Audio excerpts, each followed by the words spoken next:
A woman has been buried in Cave Hill Cemetery for nearly a century in an unmarked grave. But it's not just any woman, it's Rosa Phillips Stonestreet. The woman Stonestreet Elementary is named after, who has an historic mile marker in her honor, and who was the first woman ever elected as JCPS superintendent. And now a group of South Louisville neighbors are looking to honor her with a marked headstone. I had the honor to learn about her from the people who are keeping her legacy alive. This Miss Stonestreet, she was certainly a crucial figure in the history of JCPS. A woman who left a notable impact on a city, but laid to rest in a grave left unmarked at Cave Hill Cemetery and unnoticeable for nearly a century. She deserved that same recognition. Rosa Phillips Stonestreet, a name not many know, but one that left a resounding mark on the largest school district in Kentucky.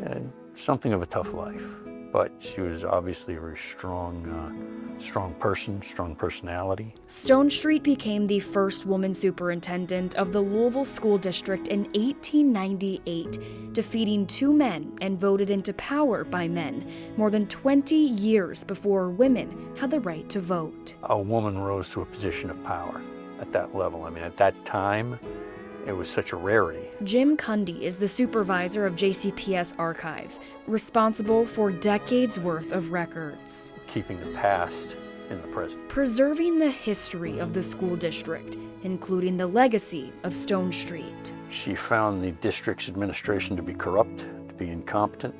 We were administered through, as were districts across the state, we were administered through a trustee system. And JCPS was administered by 3 trustees, and she sought their removal.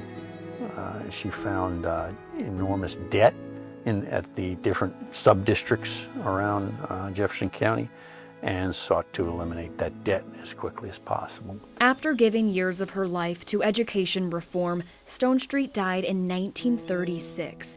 Buried in an unmarked grave next to her husband Charles, who died decades before her. What I suspect is that Rosa's husband died very young. He was 28, I think, when he passed away. And I think that Rosa made provisions for him to be buried. I think she bought a joint plot for them. They never had children. She never remarried. I think by the time she died many years later that there just wasn't somebody that looked out for her in that way. Stephanie Buzan is one of the Iroquois neighbors looking to change that by helping organize the Rosa Phillips Stonestreet Tombstone fundraiser. And we decided that it would be a nice civic opportunity for us to do something about a South End woman that spent her whole life here. Ensuring Stonestreet's name and legacy are not forgotten. Don't leave them aside just because, or leave them behind, or ignore them just because they're part of a traditionally marginalized community. Doesn't matter if somebody's a woman, doesn't matter if somebody's a person of color. If they're playing an important role,